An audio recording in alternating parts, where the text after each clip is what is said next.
Welcome to the shop. I'm Jared and this is Wrench Every Day, and today we're shoving a BBC in a small Japanese hole.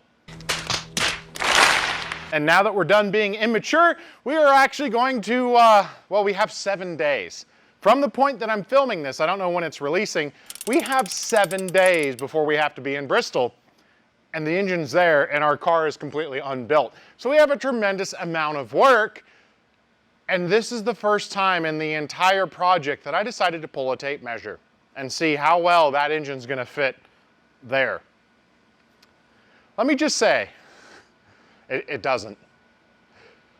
Not at all. This is gonna be tricky. But as you can tell, the engine from the last time we left it has gotten a little bit more work done to it. So we're gonna jump to some time lapses, get you caught up to the point where we're at now, where we've got an oil pan, head valve train, crazy tractor pull exhaust on it, everything, and it's ready to go in. So by the miracle of editing, let's go back into the past.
So now that you've seen some of the struggles that it took to get to this point where we are now assembled with some fantastic Holley parts, I've got more Holley parts.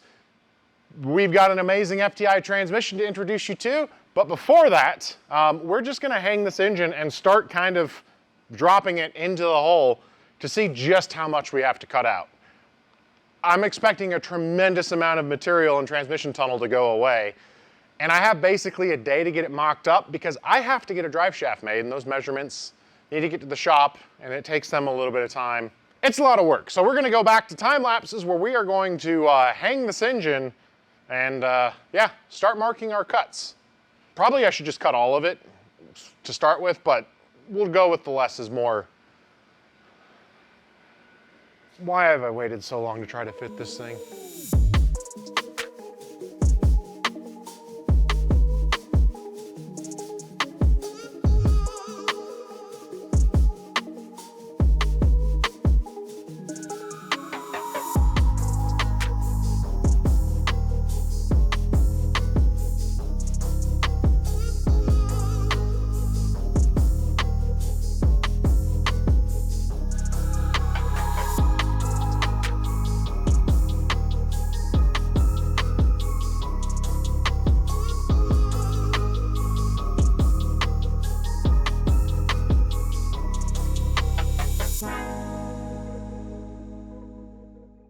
Well, if you're paying attention on the time lapse, we ran into some problems. It turns out it's hard to get a BBC in the small Japanese hole of a 300Z.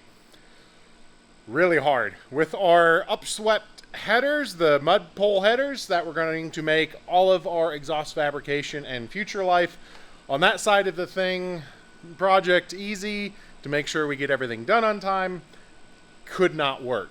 So I was like, well, let's just make the engine fit right, which kind of turned into, it looks great in there, but we have a couple more problems. One, no real header is going to get down and under the car. I've measured, I'd have to go to a manifold, not a header, and I don't want to do that to this engine. So that means we'll probably end up getting a header build kit. I'll go to a boosterless brake master cylinder, which will scoot this back, and then we'll come up and we'll kick back and run 4, just kind of like an old airplane. Because it's already stupid enough, why not just go full? But it actually has the engine set back in a good spot, but if you notice, there's some car missing a little bit. Maybe a lot. So we definitely have room for the engine and transmission there. I'm hoping once I get everything in and motor plated, I'll basically just stand the factory floor pan up and just build a couple small little kickers to reseal all of that. Because we don't have time to do a whole lot of fancy stuff, but the problem is, to me, that's safety. You really need to have a good enclosure between you and the transmission. The transmission has a bunch of ballistic seals and stuff on it that if it blows up, you're safe-ish. But hot fluids can come spraying in. It's just, you don't want to, be sitting next to your transmission and engine when you're thrashing the heck out of them. So it opens up a ton more fabrication time that we realistically didn't have a whole lot of time for, but we got to make time for it because questionable choices do not involve your safety. You need to do things as safe as possible. So yeah, I can't get a next day air, so we got to take a road trip first thing in the morning to get some fabrication stuff. We're going to get hopefully motor plates made, transmission and engine actually mounted into the chassis, and then we'll try to build out some headers so we can kind of get back on course and keep going. But I really like the initial, if you saw in the time lapse, the engine was way up in the air, very cartoony, but it was going to create tons of problems on the drive shaft, and it wasn't going to handle well. And as dumb as me saying, oh, it's not going to handle well, when you're doing burnouts, you need the front end to be controllable and go kind of where you want and do what it needs to do. And, 1,000 pounds, 8-10 inches above the ground, not going to be conducive of good handling. So I'm going to order some parts, and we'll pick you up in the morning after we do a summit run, and we make some more sparks fly, and we're physically going to have our mounts made, and it's going to live in the engine bay. Earl's going to have a BBC. What, big block Chevy? Come on, guys. Get your head out of the gutters. Jeez.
Well, this was another round of just a tremendous amount of work, and I just didn't grab the handheld. So we have a lot to get you caught up on. Also, the days are just blending together right now. I know I need a haircut, but we got a car to build, no time to do it. So, I'm kind of just astronomically excited right now. A big block is permanently mounted in Earl Leaker. It is there, that is where it's sitting, and it was an easy fit.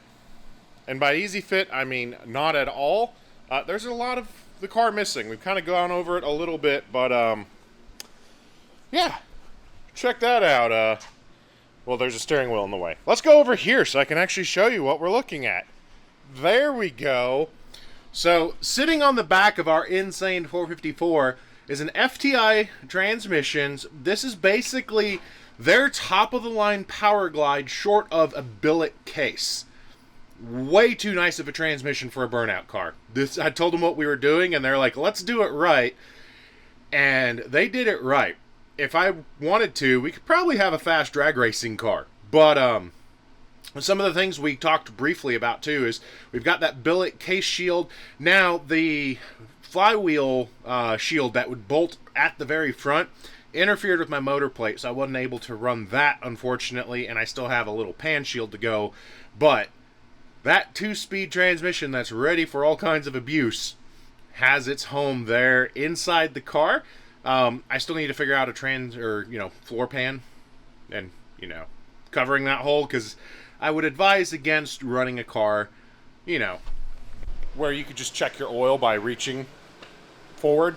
Not a good thing to do. Now, one thing is I've been posting a few pictures on Twitter and Instagram kind of as we go along, and a few people were asking what this big aluminum plate is. If you don't know, there's several different ways of mounting a engine into a car, and this is what's called motor plates. It's kind of self-explanatory. It's a plate. These work really well in drag race cars and just pure race cars where you're not worried about the vibrations of the engine transferring into the car, and you need to minimize the engine's ability to flex, so all of the power is transferred back.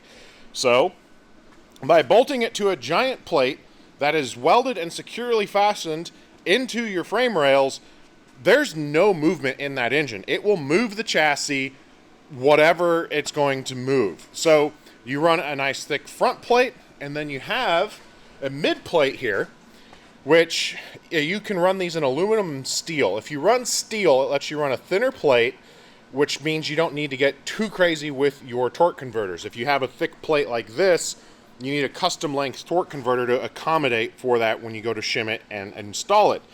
So we've got that in. Now, one thing you do need to do, even though this is really thick metal, it keeps it from rotating. But with something like this, you can have your engine rock forward and back. So under heavy braking or any type of acceleration, deceleration, you can get an engine to just rock ever so slightly forward and back, which, depending on your rear suspension setup, if there's movement, we're independent rear suspension, so this isn't as critical for us, but we did it. You need an engine limiter. You see this bar here, that ties the engine from going front to back into the frame rail. So this handles the plates handle all of your twisting.